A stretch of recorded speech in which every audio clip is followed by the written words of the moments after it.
Hi everyone, welcome to Daisy Stalls. In this video, I'm going to be showing you the evolution of my tack and how my tack making skills have improved over the years. I've been making tack for 8 years, so I think this is going to be interesting. I hope you enjoy the video. Now let's start. So let's start with the blankets. I'll be going from oldest to newest, so this is the oldest blanket I have and remember making. If you see any holes in the felt or any other material, there was a bug infestation and they did eat some holes in the felt.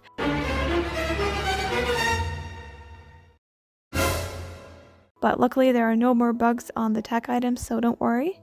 So the belly straps are made of ribbon and they attach with hook and eyes like this, which is an interesting solution. Not very realistic, but I guess it's sturdy. And the same with the hook and eyes in the front. Seems like I've lost one hook, so maybe it wasn't that sturdy. Anyways, this blanket is obviously not very realistic, but I think it was not bad at all for a first attempt, and it's very nostalgic to me. Next up, we have this purple blanket, which I also made in the same year. It's definitely a step up in the realism category. It's got a nice tail flap, and it just has a nicer form. There's one belly strap, which is made of felt and it attaches with Velcro. And the same with the front. Again, it's not bad for a early tack piece, and I was also around 11 at the time, so it's not bad, but not good either. By the way, I actually made a tutorial for this, titled How to Make a Blanket with a C.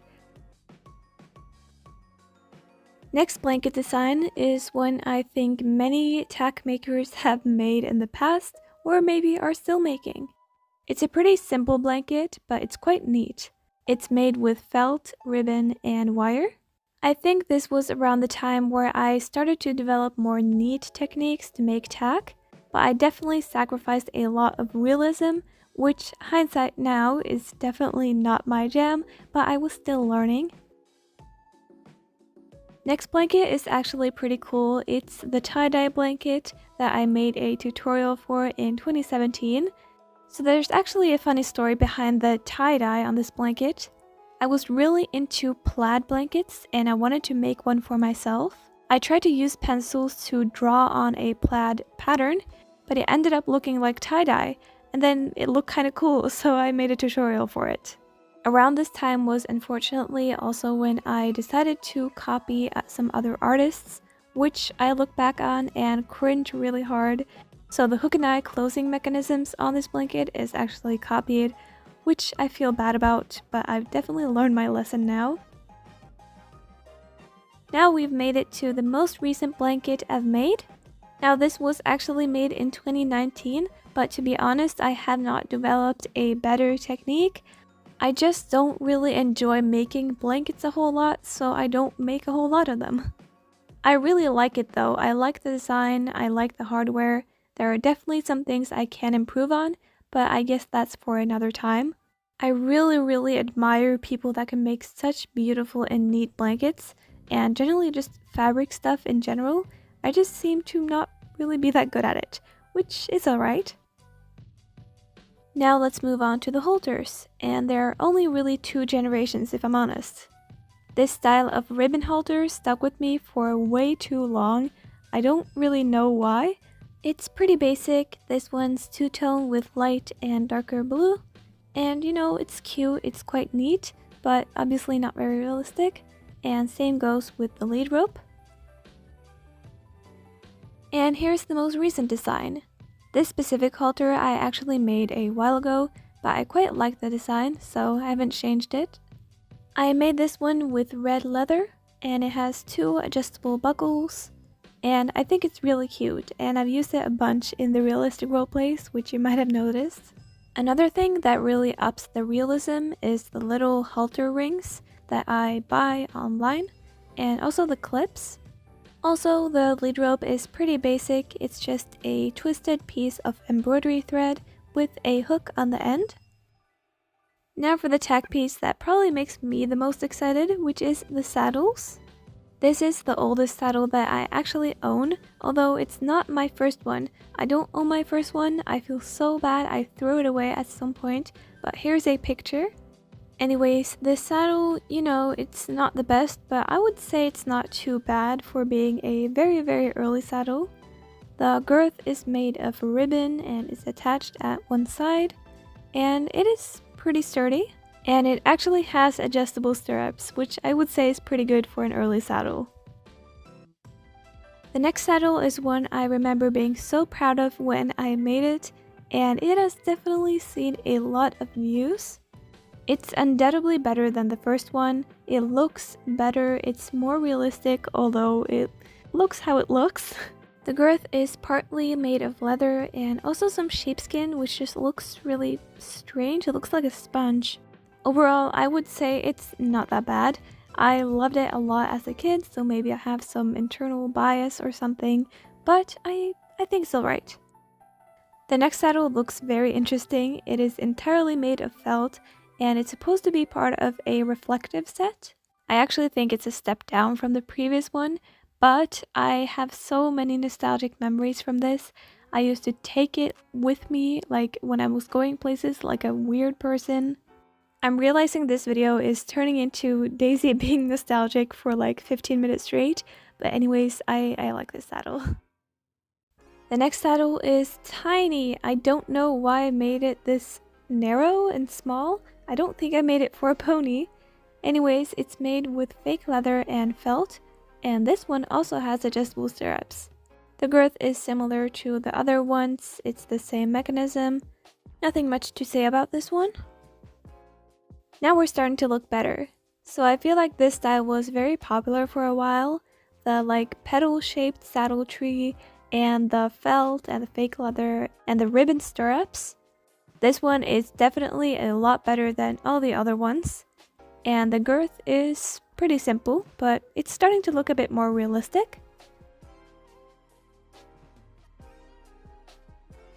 Now we've come to the era where I harvested my dad's old phone cases for leather. At this point, I had converted completely to leather, which made the saddles look a lot more realistic, although these stirrups are not adjustable, so I kinda had to sacrifice function for fashion, I guess. This style was looking quite good. It was a lot more realistic than all of the other ones. And it was the first saddle where I actually properly made these panels, which also added to the realism. And the girth is also quite a big improvement. This is my first real leather saddle. I remember I was so proud of it. Even though it looks very chunky, I did not know how to thin the leather properly. The funny thing is that pretty much all of the techniques, apart from some small details, are the same as the saddles I make today. Also, this girth is kinda bomb. It's actually not that bad at all.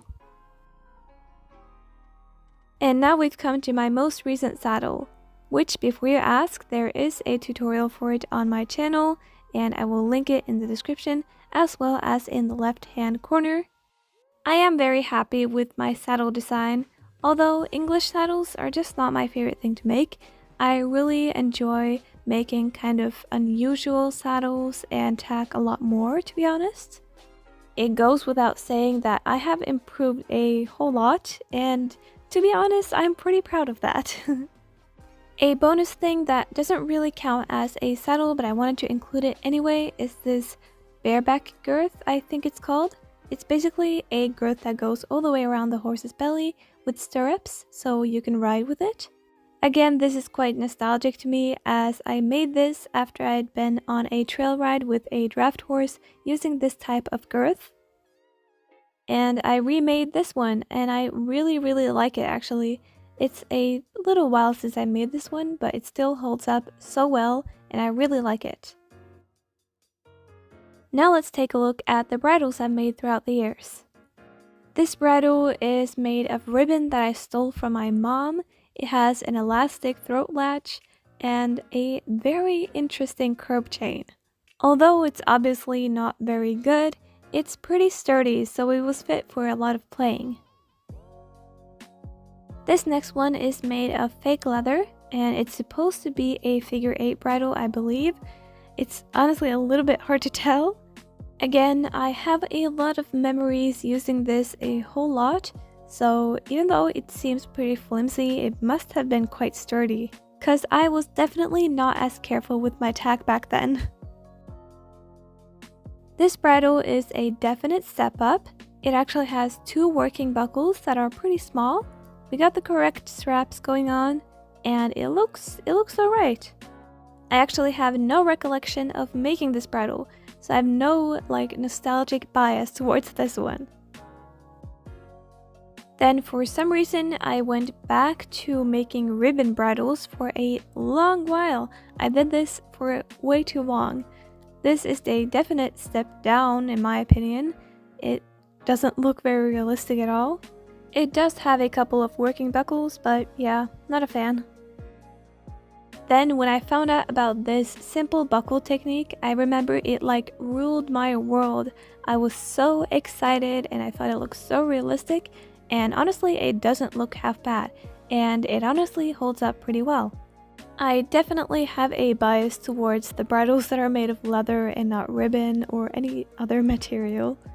This bridle kind of escaped my memory, but looking at it, I'm actually impressed by my past self. This is a pretty okay bridle. It feels pretty sturdy, which is always a plus, and it's pretty realistic. It has a bunch of buckles, and it's quite detailed. Then again came the time where I got real leather for Christmas one year, and I made this bridle. Looking back, this was quite a big jump and improvement for me at the time. There are a lot more details, and the straps are pretty realistic. And yeah, overall this is a pretty good bridle in my opinion. And now we've come to my latest bridle, which I made in 2020. The buckles definitely had a huge glow up. They are a lot smaller and a lot more functional and detailed. It's a bit hard to show the shape of the bridle in my hands, so I will put a picture of it on a horse on screen. Anyways, the only drawback I'd say with my newer bridles is that they are a lot less sturdy than my old ones. There are very, very thin straps of leather with tiny holes in them, so I've definitely broken several straps throughout the years, but I guess I have to sacrifice some durability for realism.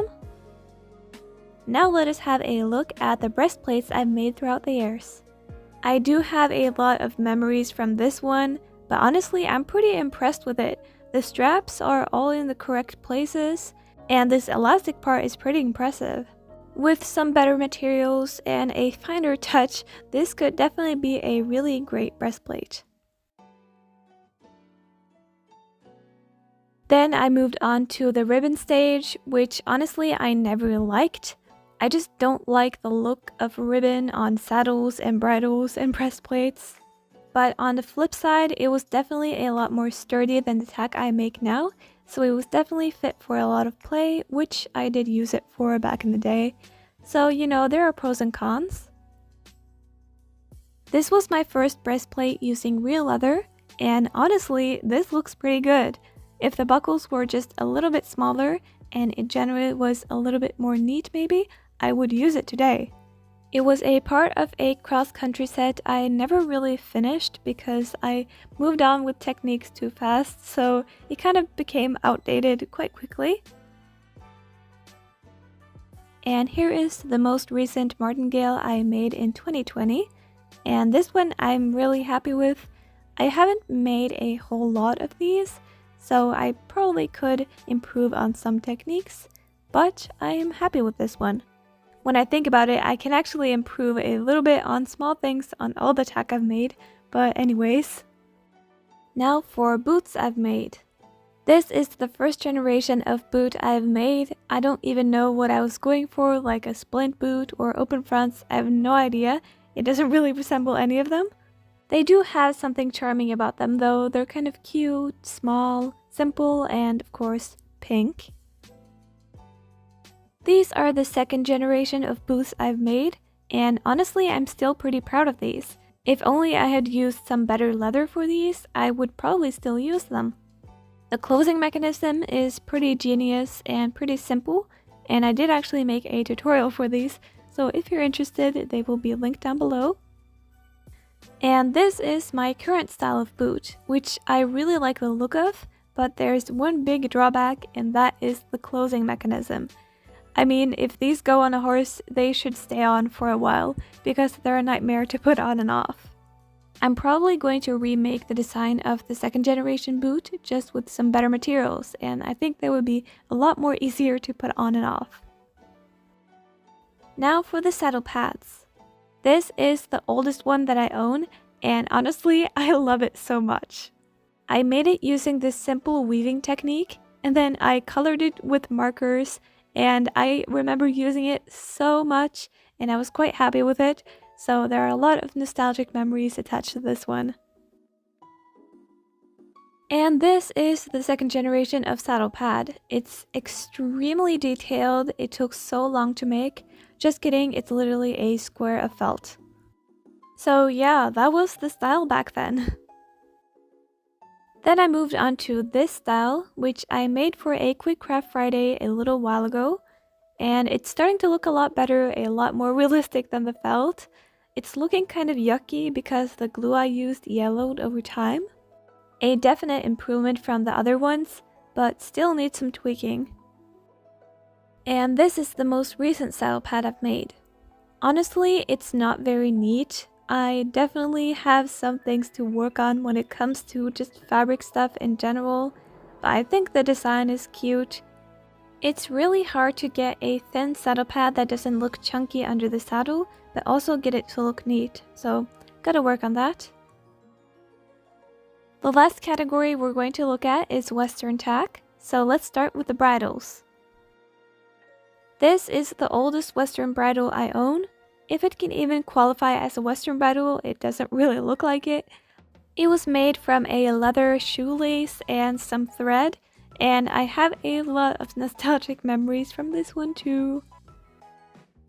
Here is the second generation of Western bridle. I actually really like this one, the little tassel is really cute, but it did get me in a lot of trouble for unnamed reasons, so it doesn't really have the best memories attached to it. That sounds really mysterious. Someone got really upset with me because they thought I copied them, even though I really didn't. This is the third generation, and honestly, I like the previous one a little bit more. I like some of the elements of this one, but the previous one was a bit better executed, I think. These reins are kind of fun though. I realize it's actually been quite a while since I actually made a Western bridle, so I guess this is the closest thing I got. I absolutely adore this bridle actually, even though I think it's Australian and not Western, but it kind of goes under the same category, I guess. It's quite simple, but I really like the accent of the braided brow band. The final pieces of tack we're going to have a look at are my Western saddles. I believe this is the first Western saddle I made, and honestly, it's not that bad. And something interesting about it is that it actually has a working tongue buckle. This is a method I started with not that long ago, so it was strange to see that I actually did it on this really old saddle. And also, surprise surprise, this has a lot of memory attached to it. I remember putting it on horses and bringing it places, and I just really loved it.